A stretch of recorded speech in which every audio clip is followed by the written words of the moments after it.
Hello and welcome to my presentation about the effect fire has on soil. And this is sadly the best my voice has sounded in a week, so I'm going with it. um, so regardless of the size of the fire, there is some alteration of the soil properties. Physically, the soil can change, especially how it responds to water. Chemically, there is a difference in nutrients, and the composition of life that is associated with the soil is transformed as well. There are several factors which ultimately determine the effect fire has on soil. They are the severity of the fire, slope, frequency of the fires, temperature of the fire, the amount of water which can infiltrate, and also the amount of rainfall after the fire. On average, impacts to the soil can be minimal and short-lived with less severe fires, whereas more severe fires can cause lasting damage, which commonly leads to degradation of the soils.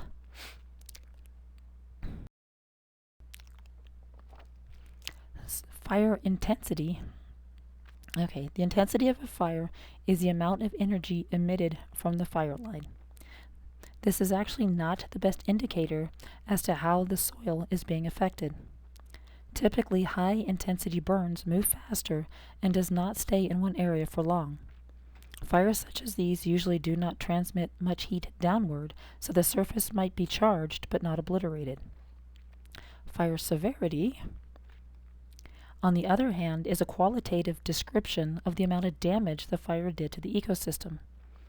High-severity fires can cause damage to the soil because more heat was able to penetrate into the ground.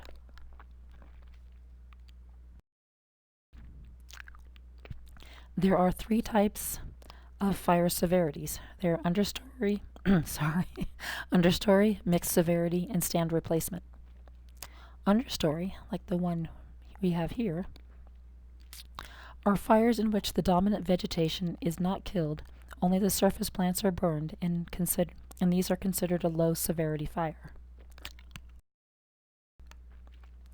A mixed severity fire can have spots which kill off the dominant vegetation along with areas which only burn the surface vegetation. And you can kind of see that here. You got black spots, brown spots, and some still with green, so I got a little bit of everything.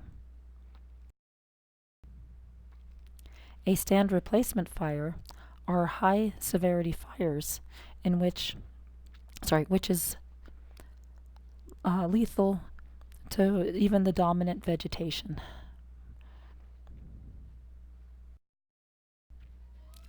The amount of time a fire is in one area often relates to the effect the fire will have on the soil. An increased amount of time allows for more heat to make its way downward. Evidence of a long burn time is if most, if not all, of the surface and ground fuels were burned and leaves behind a white or orange ash. These indicators equates to more soil heating, which will cause physical, chemical, and biological changes to the soil. These damages to the soil are more likely to cause a lasting legacy in cool and or arid climates. Unfortunately, both of these climates are common in the western U.S. This insult to the western U.S. soils is only being made more intrusive, as fire season is now 4 months longer than it was just a couple of decades ago. The damage done by severe fires is becoming a significant cause of desertification all around the world.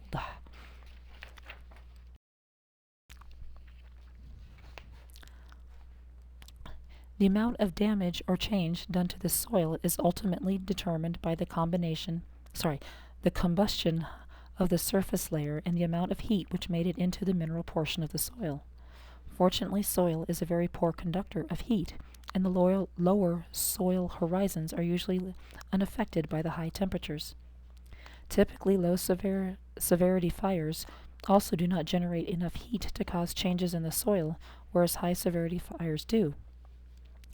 These more extreme fires can consume all of the organic matter, cause there to be a loss of soil structure, a reduction in macropores, which increases the bulk density of the soil, and a loss of burrowing invertebrates living in the surface layers of the soil.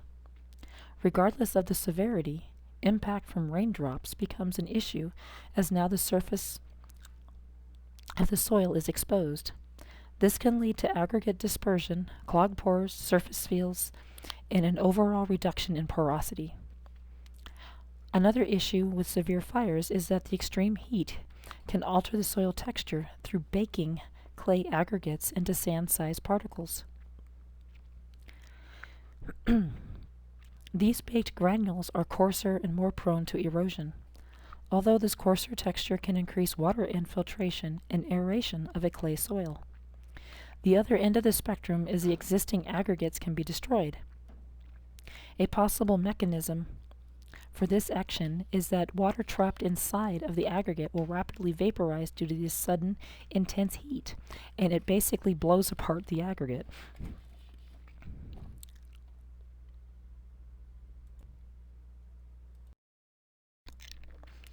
Another, sorry guys, another phenomenon common to severe fires is the formation of a hydrophobic layer. As the soil is heated, hydrocarbons and other hydrophobic substances occurring in the soil become less viscous and run down deeper into the soil profile. Once these substances reach a cool enough layer within the profile, they will solidify once again. Only now, instead of being scattered about the upper soil horizons, these hydrophobic substances are concentrated into one place. The more heat entering the soil, the deeper this layer will be. These layers can be so efficient at preventing water from infiltrating that water on the surface will evaporate before any water can actually enter the soil. Fortunately, this repellent layer usually goes away before a year. And that's what you can see here. We got trees and roots and plants and water going in. Over here, the red dashed line is the hydrophobic layer that was formed, and water's not getting past that. It's all washing downhill and taking the soil with it.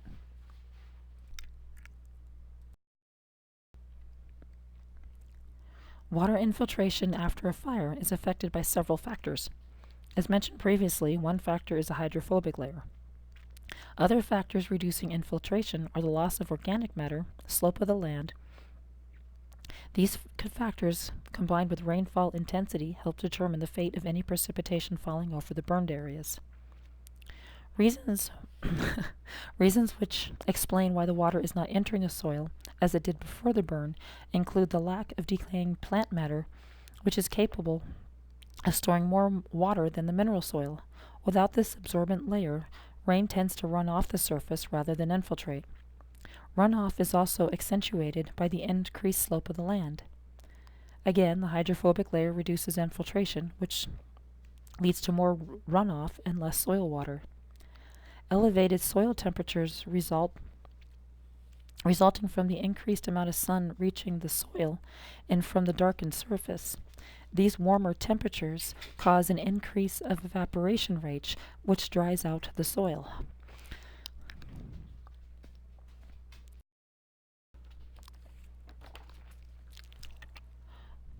There are post-burn factors which can cause a burned area to actually have more soil moisture than before.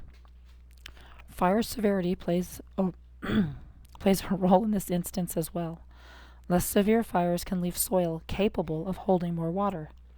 The lack of vegetation transpiring soil water and the less evaporation due to leaf interception can allow for more water to reach and stay in the soil. In areas with a sandy soil, the charcoal left behind can behave like clay particles and increase water retention. Although this can backfire if enough fine particles of charcoal are incorporated. This can reduce drainage, can create a waterlogged soil.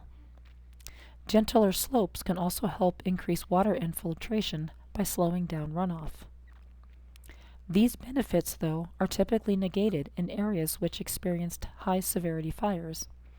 In these areas, runoff potential overrides any factor which could have increased water retention.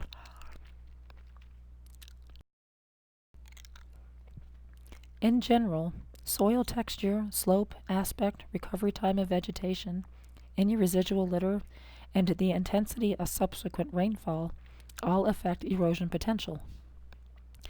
As usual, low-severity fires tend not to cause enough considerable damage to the soil profile that would cause erosion to become a critical issue, whereas high-severity fires affect the soil so detrimentally that runoff flows can be 5 times higher than that of an unburned area. These rapid runoff velocities are capable of transporting significant amount of sediments from the A, B, and C horizons.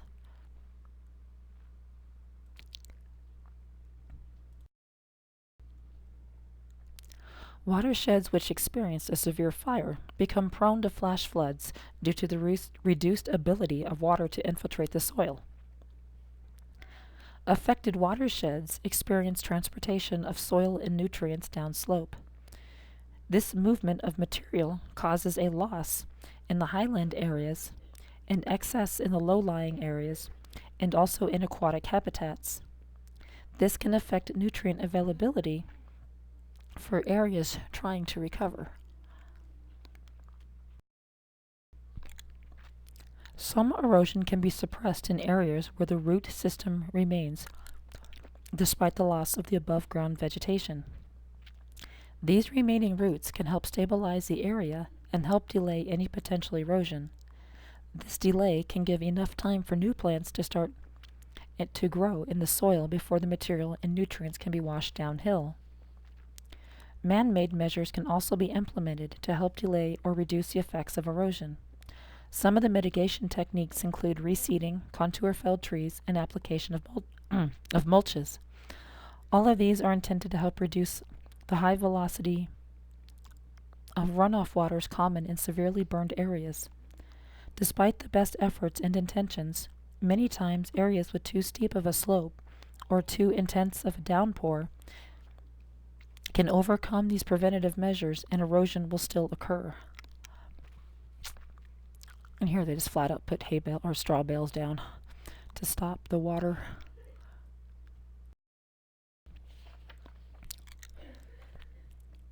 In general, the overall quantity of nutrients in the soil decreases after a burn. This loss occurs from erosion, combustion of organic matter, volatilization of more susceptible compounds, or is lost in the smoke is lost as ash in the smoke. Sorry guys. As mentioned previously, runoff and erosion is a major post-fire concern. Nitrogen and carbon losses due to erosion can reach as much as 10% of the total amount lost from the ecosystem. This downslope movement of nutrients can have a negative effect on aquatic ecosystems receiving this lost material. All the while, the remaining plants from the higher elevations from where these nutrients came from are now at a disadvantage. This act of losing nutrients from higher elevations while enriching lower aquatic habitats can continue for many years post-fire. These sediments end up being deposited on the bottom of lakes, where over the next 5 years, 30% of the carbon and nitrogen can leach out of the sediments and into the lake.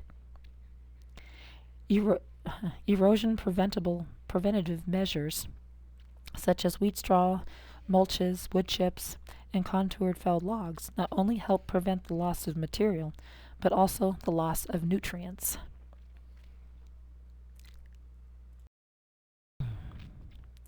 Nutrient loss after a low-severity fire is also not as great when compared to the losses after a severe fire. Even the frequency of fires does not have as great of an impact on nutrient loss as does one severe fire. In less severe fires, the trees might still be killed, but the leaves and needles remain. The subsequent litter fall of dead leaves and needles can be a vital source of nutrients and organic matter to restart nutrient cycling. Whereas with severe stand replacement fires, not only are the trees killed, the leaves and needles are also consumed by the fire. This eliminates any litter fall and any kind of jump start to resupplying the soil with nutrients. Fires with lower temperatures can cause nutrients locked away in undecayed plant matter to be released upon burning. Many of these newly released nutrients are exchangeable cations, which can help raise the pH of the soil, combat any aluminum toxicity. These elements are normally found in the ash after a fire because they are not subject to being lost due to volatilization. I can't say that right now. Volatilization. Ah, wow. The most noticeable loss of nutrients occurs in the upper 5 centimeters of the soil. Here, the loss of organic matter and soil nutrients is proportional to the severity of the fire. Greater the fire, greater the loss. Nitrogen is commonly lost due to volatilization, as temperatures only have to reach 200 degrees Celsius for this to occur. Deficiencies in nitrogen due to volatilization can occur, though, in arid and semi-arid rangelands, which experience frequent fires. Other elements can also be lost via volatilization, such as sulfur, phosphorus, and carbon, but these are not as common. Even though the total amount of nitrogen on site is decreased, the amount of nitrogen in the soil is not affected as much. In fact, the remaining nitrogen is usually transformed into a more usable form, such as ammonium. This causes there to be more nitrogen available for plants and organisms, despite there being an overall loss of the element. Post-fire preventative measures to reduce erosion also help retain nitrogen and prevent its loss. Mulches applied to the area also provide organics for the remaining soil organisms to utilize. As microbes eat and grow, they help retain the nitrogen and keep it from being leached away.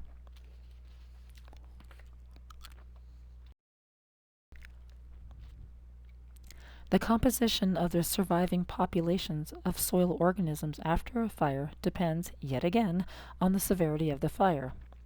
Low temperature fires might not cause much of a difference in populations, whereas high temperature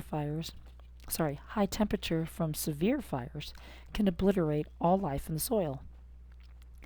As mentioned above, the upper 5 centimeters of the soil profile is typically affected by heat from the fire. This is unfortunate because the majority of organic matter and organisms can be concentrated near the surface. These organisms living near the surface can be exposed to deadly temperatures and all types of fires. Fungi can be some of the first to succumb once temperatures reach above 50 degrees Celsius, although there are a few other soil organisms which can tolerate all the way up to 120 degrees Celsius. The lower heat tolerance of fungi usually leaves the post-burned area with a larger remaining population of bacteria. Despite the loss, the surviving population of soil microbes can have productivity levels which surpass pre-burn levels. This is due to the sudden increase of easily decomposable carbon, an increase in available nutrients, warmer soil temperatures, an increase in soil pH, and there possibly being more soil water due to the reduction of transpiration. Plants which were killed in the fire leave behind roots which now can become a source of food and will help increase microbial activity. All of these post-fire advantages help the remaining soil microbes to quickly repopulate the vacated niches and overcome the effect of the fire. Even though deeply buried larvae and other invertebrates might have been able to survive the fire due to the insulating properties of the soil, life after the burn is usually harsher. Unlike microorganisms, which can quickly prosper due to the increased supply of nutrients, soil invertebrates, such as beetles, actually lose their habitat and a source of food. Many of these creatures lived off of the leaf litter and decaying plant matter on the surface of the soil. After the fire, these items have been burned away, leaving little food and shelter for the surviving invertebrates, and many die after, not during, the fire. Areas which experience frequent fires can have a negative impact on beetle populations, as the beetle larvae cannot cope with repeated loss of food. Earthworms in prairie regions seem to migrate towards burned areas due to the warmer temperatures. The increase of earthworms ends up helping the burned grasses recover. In areas without this added earthworm activity, roots have a harder time growing because the fire have a hard time growing after the fire because of the increased soil strength and bulk density. These factors also impede roots' ability to absorb water and nutrients, thus affecting how well the plants can recover. Other post-fire factors can help plants bounce back from a fire. Warmer soil temperatures cause soil thawing to occur earlier and deeper than in unburned areas. This extra warming encourages seed germination, plant growth, and deeper rooting depth. In many fire-adapted communities, like the Ponderosa pine forest, fire is a natural part of the life cycle. If fire is suppressed in these areas, the health of the ecosystem falters. Regardless of the advantages minor fires can create, areas which have experienced a severe fire tend to yield severely affected soils. These degraded soils can take centuries to repair, where it can yet again support the previous plant communities.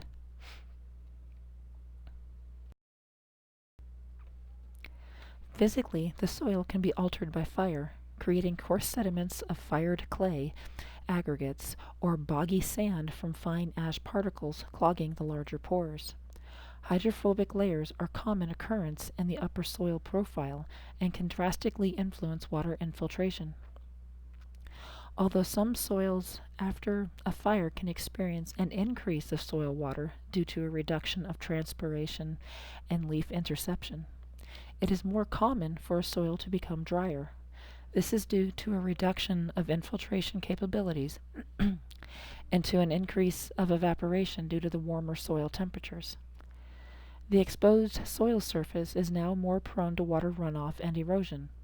The amount of material which can be lost can adversely affect the region from which it was removed, and also cause deleterious effects to the aquatic systems below, as extra nutrients and sediments come flooding in. Erosion is just one way nutrients can be lost from the afflicted areas. Nitrogen volatilization is another major source of loss. Although newly liberated nutrients from dead vegetative matter helps to spur on a new start.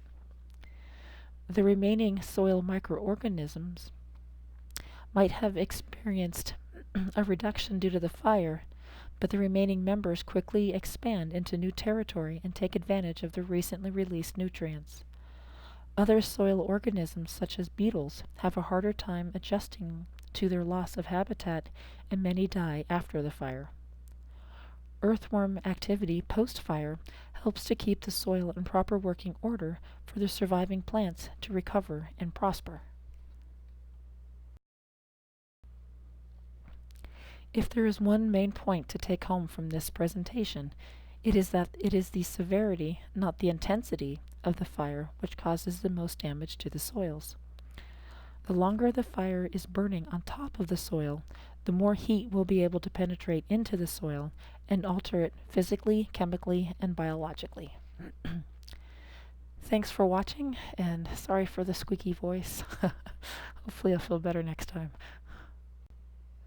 And there's my works cited page.